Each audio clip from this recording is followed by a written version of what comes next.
If you explore off the beaten path while on Koboh, you may find this underground High Republic facility with a number of screens inside.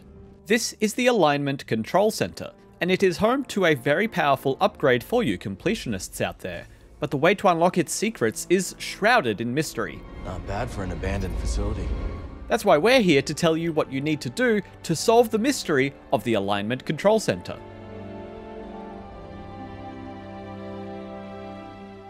To get to the facility, head to the hill located close to the stables in the Untamed Downs. Walk through this doorway, cross the gap to the nearby elevator, and descend. Inside the facility, you'll notice these 7 screens, all sitting here side by side. If you get in close, you'll notice that they sort of look like map locations on the monitors too. These screens are each linked to one of the Jedi Meditation Chambers that are scattered around Koboh, one of which you fall into at the start of the game when looking for spare parts for the Mantis. Completing a meditation chamber will turn the corresponding screen from red to green. Wonder what this is, buddy. To find and complete all 7 chambers, you need to complete the main story up to your 3rd required visit to Koboh. You won't be able to access every chamber until after you have completed the main objective during that visit. We'll show you where each meditation chamber is located, which skills you need to have unlocked to get to them, and a quick guide to finding the solution for each one. This must be the structure Toa told us about. As we said just before, the first Jedi Meditation Chamber is part of the main story. This is the chamber where you discover Z and the tuner that will allow you to open all of the other meditation chamber doors on Koboh. Follow the main mission waypoints once you've rested in the cantina to find the Chamber of Duality. You complete this chamber by throwing these orbs into their receptacles to create bridges before accessing the Force Essence located in this little tower. This will give you the Resilience perk, which increases Cal's block meter. The Chamber of Reason is in the Basalt Forest, which is the first area you visit after opening the large gate to the forest array. When you meet Toa by the fire, she will give you a rumor to go discover the nearby chamber. Don't worry, I'm a friend. Ah, Mother of Moons, that's a relief. Unlock this shortcut.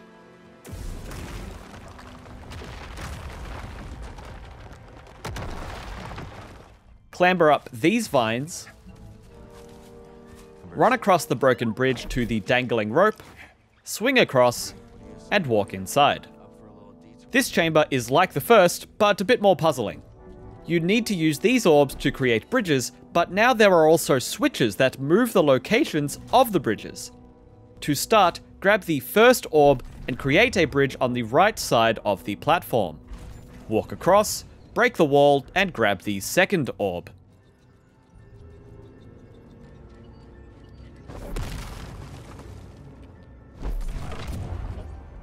Move the bridge across again, then carry the second orb to the other side.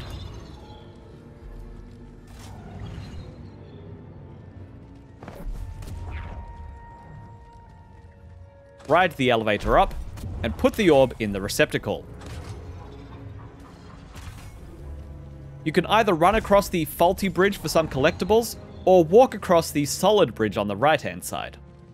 Grab the nearby orb beneath you and put it into the slot in front of you.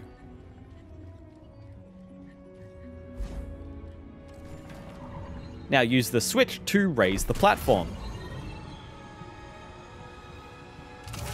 Take your nearby orb, throw it over to the nearby gap to make one more bridge before you claim your prize.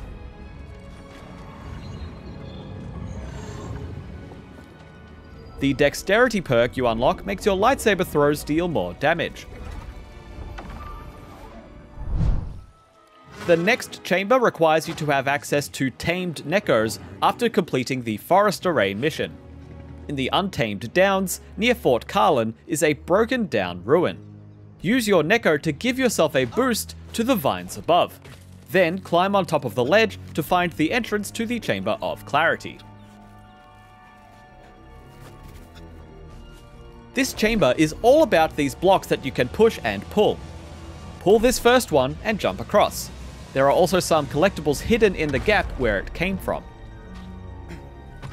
pull this beam down from the roof, and then pull this viney block across to the wall.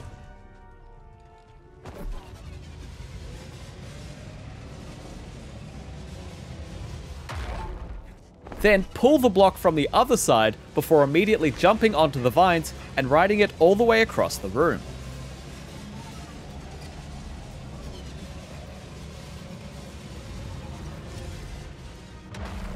This next room is a little bit tricky. First, send back the block you rode in on by pulling it again. Then, in this adjoining room, pull the block from the wall.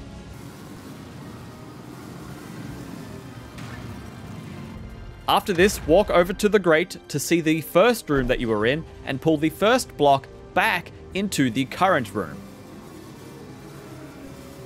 It should hit the second block that you pulled and stay there. Now pull on the second block and quickly climb the vines, jump onto the top and then jump across to this walkway. Follow the path around until you can walk across the block that we placed here earlier. Jump into the next room and push out this loose block. Then walk over to the grate and pull the first block back into the main room once again. Jump onto the loose block on the ground, then to the beam, and then onto this first block one final time to reach the end of the chamber where you'll unlock the Fellowship perk. This is an expensive perk, but it does add an optional BD1 stim. This next location is a bit more secretive than the others. You can complete this on your second visit to Koboh after you've solved the devastated settlement area's puzzle with Koboh matter. From the Grand Courtyard meditation point, using the Relta, glide over to the opposite side and direct the beam of light down to this lower ridge. Now fly down there yourself, take out any pesky droids that you see, and ignite the Koboh matter inside to find the Force Essence.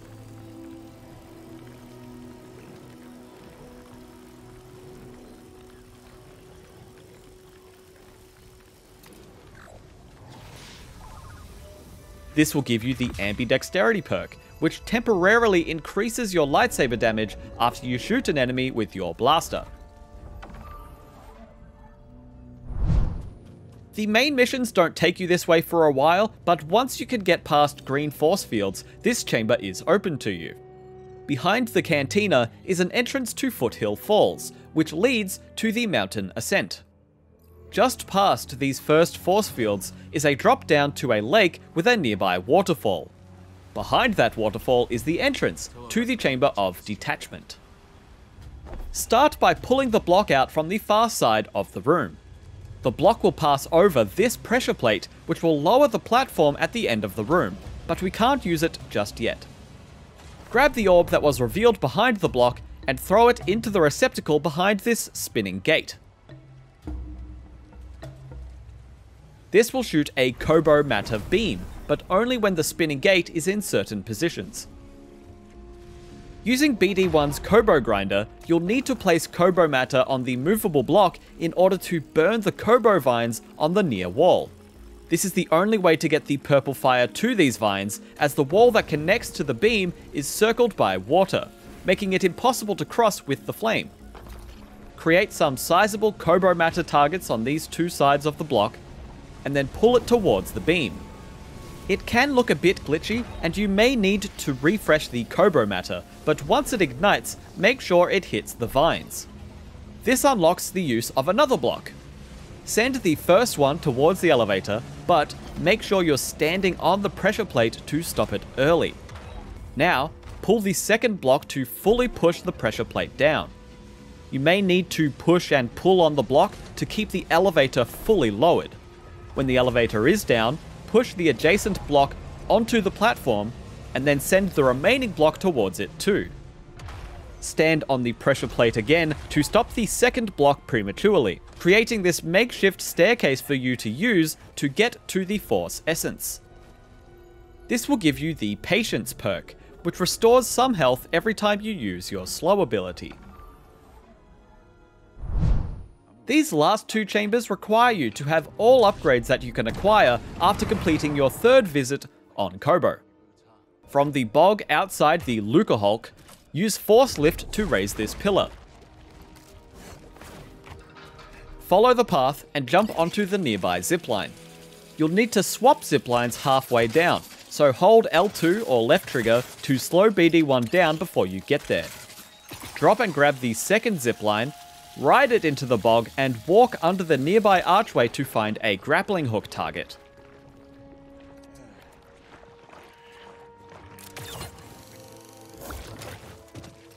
Now simply follow the makeshift path up to the entrance to the Chamber of Connection. Inside, we'll be placing orbs and using BD's Koboh grinder. First, step on the plate at the far side of the room and pull the orb out. Place it in the receptacle in the middle of the room to create a beam. Using BD's Koboh grinder is tricky in this room because of the water, but you can trace a path from the wall across this dirt path to the nearby vines.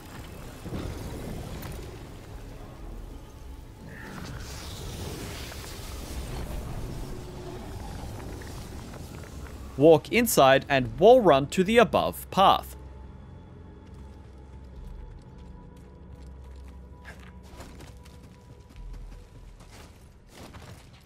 From here, jump to the top of the archway in the middle of the room. These plates move the wall pieces in a way that lets you bridge the Koboh matter from one side to the other.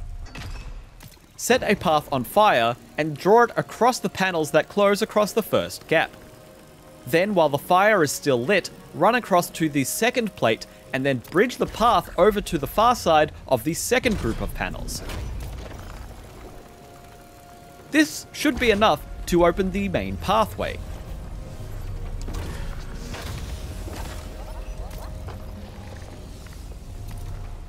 Run across the exposed beam, climb the wall, and then walk around to the other side.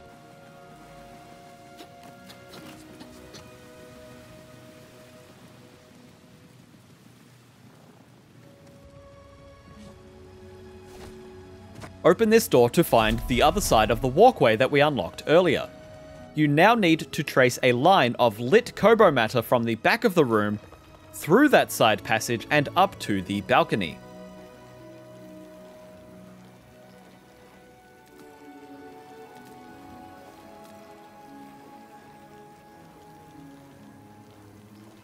Then, grab the orb from the middle of the room and place it here to activate a bridge.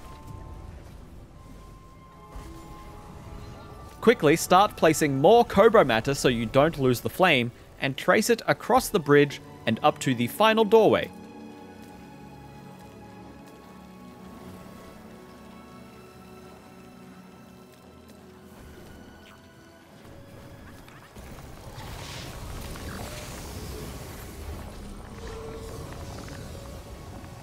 Inside is a new perk, Recuperation, which increases the minimum level that your force meter can regenerate to. This final chamber is near Rambler's Reach, but you can't access it until you have Force Lift and Slam. This large building sits towards Dredger Gorge, where you initially crashed the Mantis at the start of the game, if heading from the Cantina. Wall jump up this passage,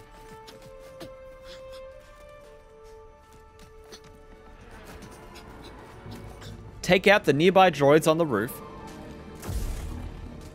open up the hatch and drop into the Corroded silo.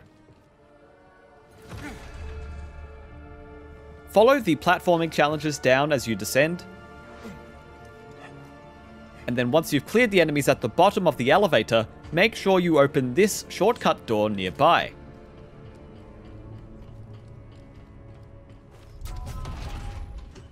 Then turn around, Force Lift this wall, and jump across to the bottom of the silo, where you'll enter the final test, the Chamber of Fortitude. This is a unique chamber, as it acts as a combat arena for you to fight a lightsaber-wielding raider. They're quite aggressive, with a number of red unblockable attacks. Watch out for their grappling abilities, and get your hits in where you can. Once you defeat the raider, grab any collectibles, and then find the nearby Force Essence to gain the Persistence perk, which gives you some health restoration for every enemy that you defeat while using your slow ability. Once you've completed all 7 of these tasks, head back to the Alignment Control Center and we can claim our prize. With all 7 screens now turned green, activate the panel opposite them to unlock the map upgrade for finding upgrades. This will point places out on the map where you will find Force essences, so you should be able to track down every perk slot, skill point, health boost, and Force boost upgrade now. Oh, and if you're worried about this room with the spinning turbines, don't worry about it. This is somewhere you have to come back after you unlock more abilities from the main story. For more on Jedi Survivor, check out these 19 things the game doesn't tell you, or you can find all of the other map upgrades with our full written guide. And for everything else Star Wars and gaming, keep it here on IGN.